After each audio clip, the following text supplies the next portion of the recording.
Hey everyone, welcome back to another video. और आज की वीडियो में हम लोग बनाने जा रहे हैं रिएक्ट जेएस में एक प्रोग्रेस बार जो कि पूछ चुके हैं एक इंटरव्यू में, और अच्छी खासी अच्छी कंपनी में पूछा गया था। वो ओयो के इंटरव्यू में पूछा गया था, मशीन कोडिंग राउंड में। तो देखते हैं इसको कैसे हम बना सकते हैं। और ये क्लिकेबल होगा, मतलब हम लोग जब क्लिक करेंगे तो इंक्रीज होगा विथ कलर चेंज, एंड जब माइनस करेंगे उसको डिक्रीज करेंगे तो उसका जो परसेंटेज है प्रोग्रेस बार का वो कम होते जाएगा। तो चलिए इसको देखते हैं कैसे बनाते हैं। दोस्तों स्टार्ट करते हैं अपना कोड लिखना। मैंने एक पहले से एक स्निपेट जो रिएक्ट का होता है सिंपली हमने इंपोर्ट किए हैं रिएक्ट को, एंड देन एक फंक्शन नॉर्मल फंक्शन मैंने यहाँ पर बनाया और फिर एक्सपोर्ट कर दिए उसी ऐप को। ओके, अब लिखना स्टार्ट करते हैं अपना कोड। पहले मैं एक डिव बनाऊंगा, क्योंकि जितना भी कोड है ना मैं वो डिव के अंदर रैप करूंगा। एंड देन मैं बनाऊंगा एक H1 हेडिंग, उसके अंदर रखूँ प्रोग्रेस बार। ओके, पहले ये देखते हैं अपना कोड जो है वो रन हो रहा है कि नहीं हो रहा है। वेल हो जाना चाहिए। और लेट्स सी।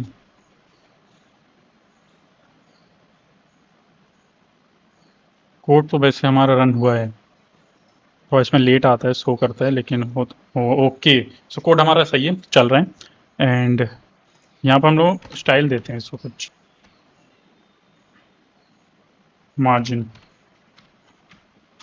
मार्जिन दे देते हैं ऑटो, अपने आप सेंटर हो जाएगा। पहले तो देखते हैं ये बीच में आया है कि नहीं, सेंटर में आ जाना चाहिए। और एक और दे देते हैं टेक्स्ट अलाइन, टेक्स्ट अलाइन ये भी हम सेंटर कर दे रहे हैं। लेट्स सी, इसको भी कोड में लाइए। ओके, रन करके देखते हैं इसको भी।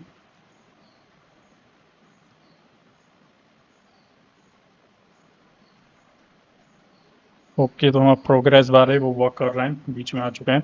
नाउ अब H1 के नीचे से हम स्टार्ट करेंगे अपना कोड लिखना जो एक्चुअली प्रोग्रेस बार का कोड है। ओके, तो यहाँ पर हम क्या करेंगे, यहाँ पर एक डिव लेंगे अपने प्रोग्रेस बार को दिखाने के लिए।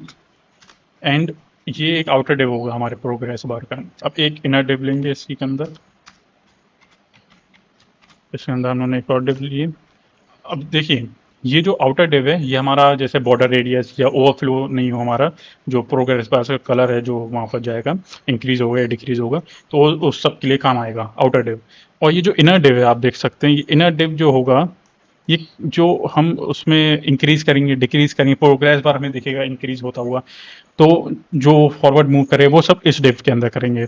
अब एक चीज़ आ जाती है, इस डिव के अंदर हमें यूज़ करना पड़ेगा स्पैन। स्पैन में इसलिए यूज़ कर रहा हूँ, स्पैन में बताता हूँ आपको। ये सब आपको पहले से सोचना पड़ेगा कि क्या क्या हो सकता है, या तो आप पहले एक डिप बना लीजिए, फिर दिमाग लगाइए इसके अंदर क्या हो सकता है, फिर उसके बारे में कोड लिखिए। लेकिन पहले से एक स्ट्रक्चर दिमाग में तैयार होगा तो काफ़ी ईजी हो जाता है कोड लिखना। तो स्पेन के अंदर हम क्या कर रहे हैं, परसेंटेज लिखेंगे। सपोज हमारे प्रोग्रेस बारे उसके बीच में परसेंटेज भी तो आना चाहिए कि 10%, 20%, हमारा 30, हमारा 100% हो चुका है लोड। ओके, तो इसके अंदर ये देखेंगे।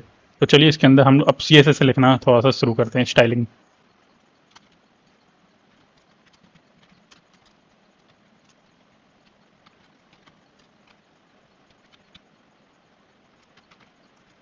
तो मैंने अपने आउटर डिप के लिए थोड़ी सी स्टाइलिंग लिख लिया हूँ। मैं इसको डायरेक्ट समझाता हूँ, क्योंकि अगर मैं बोल बोल के समझाऊंगा ये काफ़ी लंबी वीडियो हो जाएगी, एंड मेरे ख्याल से आपको CSS आती ही होगी। या आप यहाँ तक पहुँचे हैं, प्रोग्रेस बार बनाना स्टार्ट किया तो आपको CSS आती होगी। सो और वैसे इजी है, कोई बड़ी बात नहीं। हाइट हमने फिक्स कर दी है प्रोग्रेस बार की, इससे 20 से ज़्यादा नहीं होगी। बैकग्राउंड जो उसका कलर देना है वो हमने हैश डी दे दी। बॉर्डर रेडियस जो हमारा होगा प्रोग्रेस बार का आउटर का, उसको 10 कर दी, मतलब कर्व जो आएगा। एंड पोजीशन जो है उसकी रिलेटिव कर दी। रिलेटिव क्यों किए हैं इसको, आउटर डिप को हमने इसलिए रिलेटिव क्यों, क्योंकि जो हमारा स्पैन है जिसमें हम अपना परसेंटेज लिखेंगे, वो जो हमारा डायनेमिकली चेंज होगा, ये उसको हमें या तो हम लोग कुछ भी ना दें तो वो स्टार्टिंग पॉइंट में आ जाएगा, लेकिन हमें उसको क्या है, एक सेंटर पोजीशन में लाना है, इसलिए उसको हम रखेंगे एब्सोल्यूट। इसलिए हमने इसको दे दिया रिलेटिव। कभी भी आपको कोई पोजीशन सेट करनी होती है तो आपको उसके जो पेरेंट डिव होता है या पेरेंट जो भी आपका एलिमेंट है उसको आपको रिलेटिव देना ही पड़ेगा, जब भी वो एब्सोल्यूट हो पाएगा उसका चाइल्ड।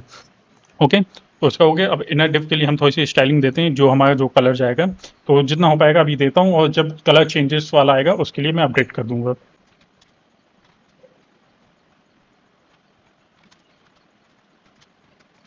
तो फाइनली हम लोग ने अपना जो इनर डिव है जिसमें हमारा कलर चेंज होगा, inner div of progress bar, उसमें हमने हाइट फिक्स कर दी है 100% हमने कर दिए कि हाइट हो वो पूरी की पूरी आउटर डिप से। एंड ट्रांजिशन है जो हमारा, जो इंक्रीज अप करेंगे तो हमारे जो विथ है वो 0.5 सेकंड से ईज इन आउट हो, ये एक एनिमेशन आप बोल सकते हैं ट्रांजिशन का होता है।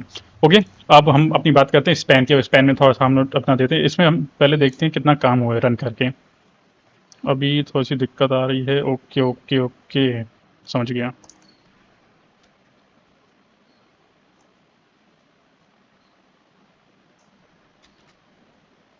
अब देखते हैं, वैसे एरर अब नहीं आना चाहिए। ओके, सो आप देख सकते हैं हमारा जो प्रोग्रेस बार है उसका एक लेआउट तैयार हो चुका है। अब इसकी बात करते हैं हम लोग स्पैन की, अपना परसेंटेज भी सेट कर देते हैं, चलिए जल्दी से।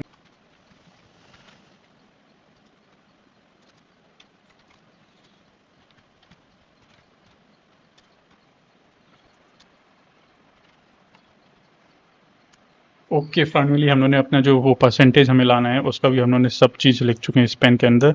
एंड अभी हमें स्टैटिक लिख देता हूँ 20 एंड परसेंटेज, देखते हैं कैसा आता है, फिर आपको इसकी CSS में समझाता हूँ। ओके, यहाँ पर एक एरर थ्रो हो रहा है, यहाँ पर 20 में मैंने कोड में इसको रैप नहीं किया। ये एरर अगर आपका भी आए, कभी भी कोई भी एरर आए, तो एक बार गो थ्रू हो जाए यहाँ से जब एरर आता है आपका, तो कई केस में हो जाता है रिजॉल्व वहीं से। हाँ, तो आपको थोड़ा ध्यान देना पड़ता है। जैसे ये थोड़ा सा बेकार लग रहा है, मैं इसको थोड़ा कम करूँगा, देखते हैं। ओके, काफ़ी सही लग रहा है, अपना जो लेआउट है वो काफ़ी सही लग रहा है, इसको आप और अपडेट कर सकते हैं। मैंने जैसे बोला था कि हमें इसकी पोजीशन एब्सोल्यूट रखनी पड़ेगी, क्योंकि हम लोग इसको जो 20% जहाँ हमारा लिखा हुआ है उसको हम थोड़ा सा एडजस्ट कर रहे थे। टॉप से 10% ले लिया, लेफ्ट से मैंने 50%, चाहे तो मैं 0% भी ले सकता था। ट्रांसफॉर्म मैंने ट्रांसलेट कर दिया एक्स डायरेक्शन में। ओके, एंड कलर मैंने HFF ले लिया। ओके, अब लिखना शुरू करते हैं अपना मेन कोड। ये तो चलो स्टाइलिंग की बातें हो गई थी, इसको आप और अच्छा कर सकते हैं, लेकिन आप मेन कोड लिखना शुरू करते हैं। ओके, तो सबसे पहले हम लोग एक यूज स्टेट हुक का यूज़ करेंगे, क्यों वो भी मैं आपको बताऊंगा। Const use state. ओके, तो यूज स्टेट में हम क्या लिखेंगे, progress, progress and set progress. ये हमने क्यों की है, क्योंकि यहाँ तो हमने स्टैटिक ऐसे लिख दिए थे, लेकिन यहाँ पर हम क्या यूज स्टेट की हेल्प से अपडेट करेंगे इसको, किसको, प्रोग्रेस लिख के। और इसके बाद हम एक परसेंटेज का साइन लगा देंगे, तो ये हमारा ये सही हो गया। एंड यहाँ पर और इनिशियली क्या होगा, प्रोग्रेस 0। देखते हैं कोड वर्क करता है कि नहीं, चलिए देखते हैं, अब तो रन हो जाना चाहिए। ओके, 0% आ रहा है, बहुत सही, मतलब हम लोग का यूज स्टेट सही से वर्क कर रहा है। तो जो हमारा ये पेरेंट डिव था ये तो सही। यहाँ से इस डिव के नीचे हम लोग एक और डिव यूज़ करेंगे। यहाँ पर ये क्यों डिव मैं यूज़ कर रहा हूँ, क्योंकि हम लोग को बनाना है बटन, क्लिकेबल प्रोग्रेस बार बनाना है, तो यहाँ पर हम लोग बटन बनाएंगे। ओके, यहाँ पर मैंने बटन बना लिया हूँ। एंड एक में हम लोग लिख सकते हैं, जैसे हम लोग इंक्रीज इंक लिख देते हैं, या तो एरो लगा देते हैं सबसे अच्छा। देखते हैं ये वर्क करता है कि नहीं। तो वर्क नहीं करना चाहिए क्योंकि ये सही नहीं है, तो हम लोग क्या इंक्रीज लिख देते हैं, यहाँ पर इंक्रीज लिखते हैं, ये ज़्यादा सही लग रहा है। वैसे वो बटन में आ सकता था इंक्रीज, लेकिन सही लगेगा, काफ़ी सही लगेगा। एंड इसी तरह से हम बना लेते हैं एक और अपना बटन। तो फाइनली हम लोग के 2 बटन तैयार हो चुके हैं, जिसको हम क्लिकेबल होंगे। इंक्रीज डिक्रीज, इंक्रीज मुझे पहले लगाना चाहिए। ओके, अब सही लगेगा, decrease and increase. Okay done, काफ़ी सही है, बस इसमें मार्जिन और CSS थोड़ा देनी है। मैं CSS देता हूँ पहले। तो CSS सिंपली मैंने ये दे दिया, स्टाइल का मार्जिन टॉप और 20, तो ये तो वर्क करेगा ही। ऐसा में बटन में हम ऑन क्लिक इवेंट एक देते हैं। ऑन क्लिक इवेंट हमारा कैसे चलेगा, इसको कॉल बैक यहाँ पर करते हैं, यूज़ करते हैं। और हैंडल चेंज, हैंडल क्लिक कर देते हैं अभी के लिए इसको। हैंडल चेंज तो मैं उसमें यूज़ करता हूँ फॉर्म में, या जब इनपुट यूज़ करते हैं। एंड इसमें यहाँ से वैल्यू देंगे हम कितनी, -10। ओके, -10 की वैल्यू दे रहे हैं अभी हम लोग इसमें। एंड इसको लेते हैं हम, कॉपी करते हैं, जहाँ पर कॉपी पेस्ट हो पाए तो उसको कीजिए, टाइम वेस्ट नहीं कीजिए उसमें। और दूसरा हैंडल क्लिक देते हैं, उसमें हम कर देते हैं प्लस। अब हैंडल क्लिक एक हमें फंक्शन बनाना पड़ेगा, वहाँ तो एरर थ्रो होगा। चलते हैं ऊपर और एक हैंडल क्लिक यूज स्टेट के बाद एक हैंडल क्लिक एक फंक्शन देते हैं। Okay, const handle click. Okay, जो ये वैल्यू आ रही है यहाँ से यहाँ पर आएगी और उसका नाम हम चेंज डाल दे रहे हैं। ओके, जो वैल्यू आएगी ओके एज एन आर्ग्यूमेंट मेरा कैमरा है।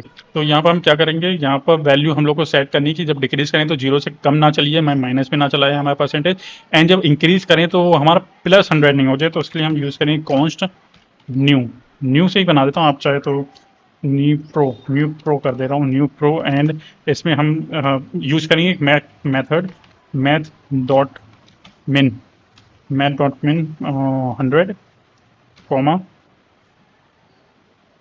Comma and then math dot max, ये हो जाएगा 0 एंड कॉमा। यहाँ पर किसके बात हो रही, प्रोग्रेस प्लस चेंज। ओके, जितना भी वैल्यू आ रही थी उतने से ये चेंज होता जाएगा। और ये जो न्यू प्रो है इसको हम रख देंगे हमने सेट प्रोग्रेस के अंदर न्यू प्रो। और काफ़ी सही है। और इसको देखा जाए तो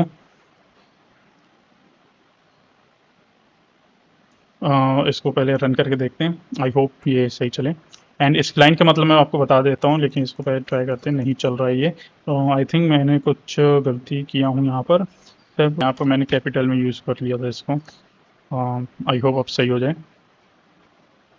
ओके, तो हमारा क्लिकेबल है और ये 0 से कम नहीं होगा, और जब इंक्रीज करेंगे इसको ये 100 से ज़्यादा नहीं जाएगा। क्यों, वो मैं आपको बता। तो आप जो ये लाइन देख रहे हैं इसमें ये चेक कर रहा है कि जो वैल्यू है मैथ डॉट मिन 100 और 0 से जो मिनिमम वैल्यू है या मैक्सिमम वैल्यू है वो कौन सी सबसे स्मॉलेस्ट वैल्यू है। और मैथ डॉट मैक्स ये चेक करेगा कि यहाँ पर 0 और ये जो इससे ऐड हो रही है प्रोग्रेस प्लस चेंज से कौन सी मैक्सिमम वैल्यू है। तो मतलब ये क्या ला के देगा, हमारे 0 से कम नहीं होने देगा पहली बात। हमने सेट की 100, तो वो 100 से इंक्रीज नहीं होने देगा उससे ज़्यादा। और फिर हमने सेट प्रोग्रेस में न्यू प्रो को सेंड कर दिए, okay as an argument. Okay, तो फाइनली हम लोग का इंक्रीज हो रही है। अब बात आती है कलर चेंजेस की, तो जो हमारा अट्रैक्टिव बनाएगा प्रोग्रेस बार को देखना भी तो चाहिए, प्रोग्रेस बार प्रोग्रेस हो रहा है।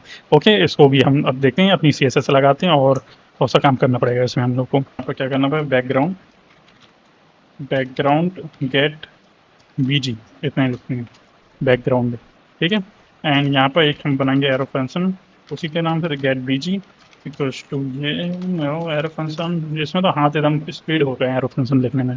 अब यहाँ पर कंडीशन लगाएंगे इफ क्या, जो हमारा प्रोग्रेस है अगर वो 80 से जो हमारा प्रोग्रेस है वो या तो हो 80 के इक्वल, एक ये कंडीशन है। इसमें मैं एक और लगा देता हूँ, अगर 80 से बड़ा है या इससे ज़्यादा है तो हमें रिटर्न कर दे, क्या रिटर्न कर दूँ, तो हमें रिटर्न कर दे green colour.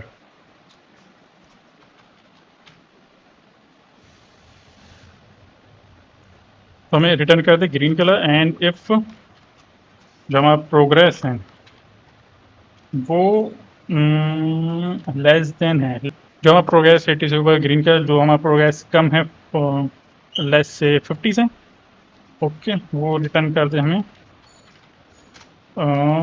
Orange colour.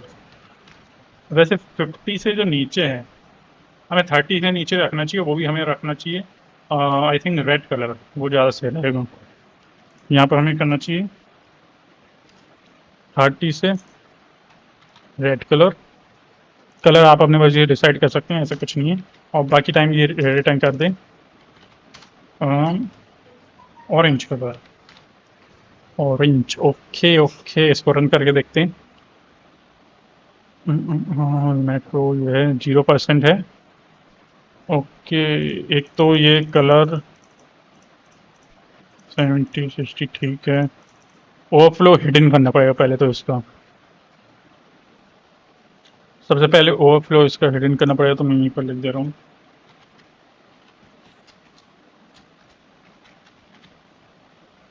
Overflow hidden. इससे थोड़ा सा जो ओवरफ्लो हो रहा है ये कलर वो नहीं होगा। ओके, नहीं हुआ।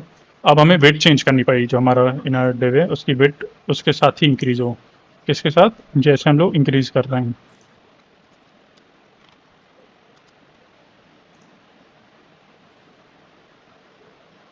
तो ओके, हम लोगों ने बिट भी लगा दी यहाँ पर। जैसे जैसे इनर डिप की जो ये हमारा कलर था वो अब कैसे इंक्रीज होगा, ये ऐसे इंक्रीज हो रहा है कि प्रोग्रेस से वैल्यू कर रहा है यूज़।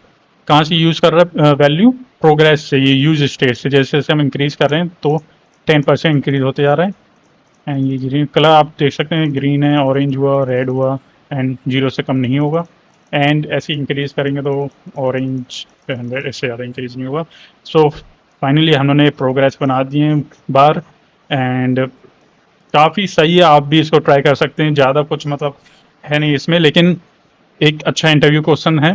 एंड आप इसको प्रैक्टिस कीजिए, 2 बार अपनी मर्जी से लगाइए, क्योंकि कभी कभी ऐसे इंटरव्यू क्वेश्चन जब हमारे सामने आ जाते हैं, हमें आते हैं लेकिन हम उसको सही से मतलब ना डिस्क्राइब कर पाते हैं वहाँ पर, और स्टेप भी भूल जाते हैं, या तो हमारा कॉन्सेप्ट क्लियर नहीं है। जैसे ये लाइन बहुत इंपॉर्टेंट है, आप चाहे हर चीज़ कर लें, लेकिन अगर आपका सही से कॉन्सेप्ट क्लियर नहीं है, आपने प्रैक्टिस नहीं की हो, तो मैं बता सकता हूँ ये जो मिनिमम और मैक्सिमम वैल्यू लेना है आपको, ये 0 से कम ना हो, 100 से ज़्यादा ना हो, इसमें आप फंस सकते हैं।